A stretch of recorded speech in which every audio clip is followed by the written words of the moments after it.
Alrighty then, to wrap up this video, I am going to talk about a new segment on my show called Newbie's Hot Takes. And Newbie's Hot Takes is where I have noticed something that I don't think very many people are addressing, or no one's addressing. That I'm like, am I the only one seeing this? Is this actually important? Is there more going on to what I'm seeing? So, here's my take. And it's fitting that the first one in this series is about my team's rivalry, the University of Utah. One of the commentator channels that I follow is called Locked On Big 12. And Locked On Big 12 pulled up this meme today. This meme says, "Say what you want, Utah saved this conference. Utah has brought Big Noon to this state twice, and now College Game Day is coming. Big 12 relevancy rests on our shoulders."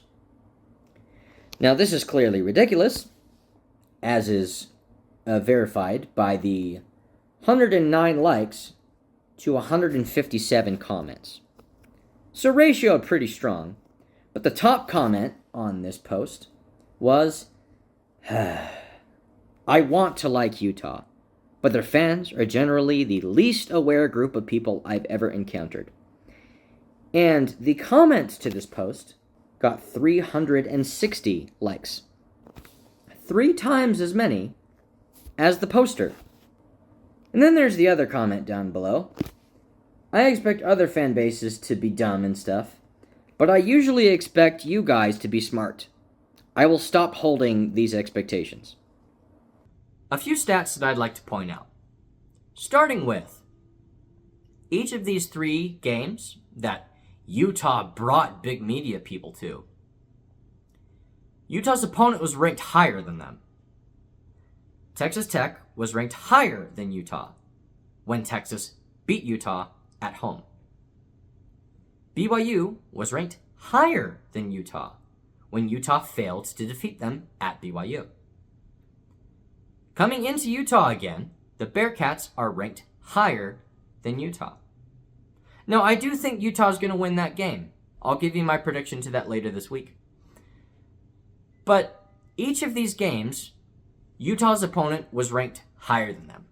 So to say that Utah is bringing in the big media people and it saved the Big 12, no. Just no.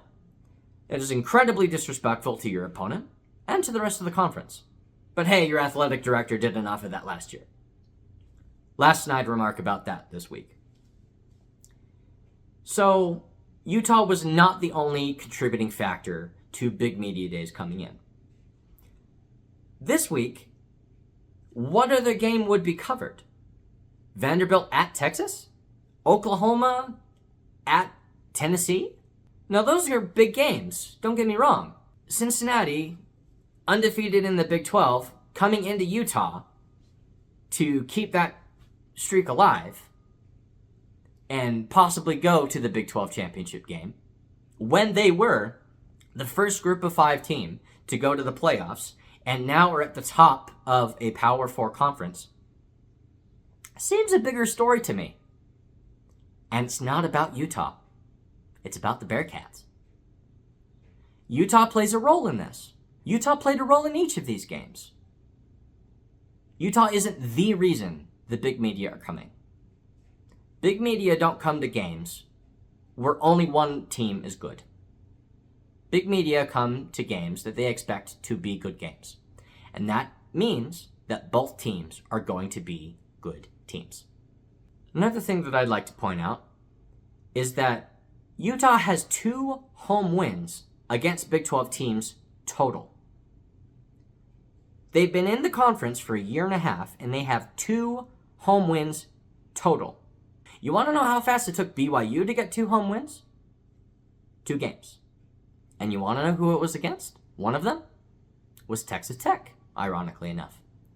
So, Utah has lost to BYU while both teams are in the Big 12 the same amount of times that they have won games at home against Big 12 teams ever while being in the Big 12, I should say.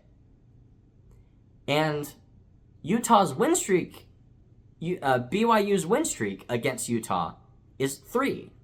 So Utah has one more loss against BYU than they do home wins against Big 12 teams in the Big 12. I'm not seeing the Utah's favored to win. Utah's favored to win.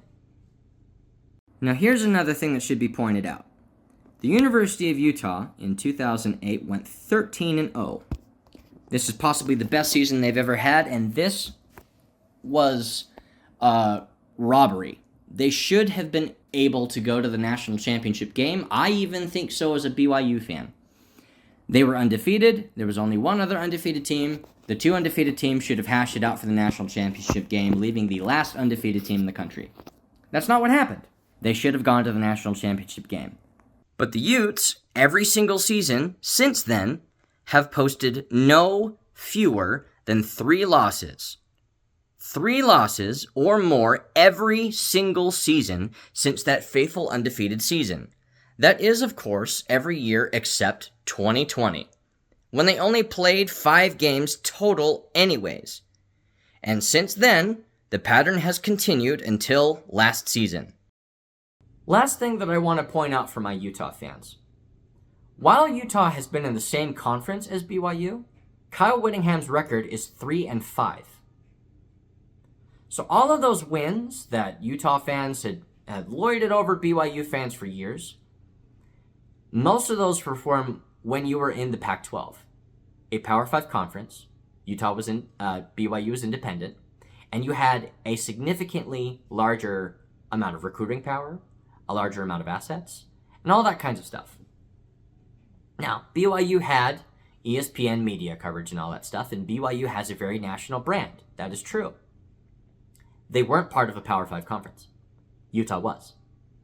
That plays a role in this, too.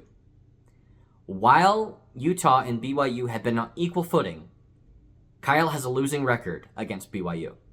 I am very annoyed when our national media people just jump to Utah as favored to win. Favored to win. And while I'm wrapping it up, Pac-12 wasn't that great either. They won the Pac-12 twice. Yes. Neither of those Pac-12 wins got them into the playoff. And then, both of those times, they lost the Rose Bowl. This is the reality of the situation. Utah hasn't done it. Utah hasn't gotten to the big stage. The top dogs don't do what we've just outlined. The top dogs don't lose to their rival 3 times in a row and then end up in a situation where they have fewer home wins in their conference against conference opponents than their rival has a win streak against them.